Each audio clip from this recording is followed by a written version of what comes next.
Meron kaming tatlong mall ads na nakakabit dito sa Robinsons Novaliches Place po. Ito po ang aming mall ads na nakabit dito sa may entrance po ng KFC Pizza Hut Building A. Bali pagpasok pa lang po natin ng entrance, makikita na po natin ang ating mall ads dito.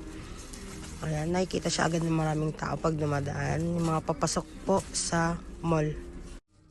Ito naman po itsura niya sa pag nasa loob ka na ng mall. Bali pag palabas naman po yung tao galing dito sa may bandang store natin sa likod, makikita naman po din agad siya.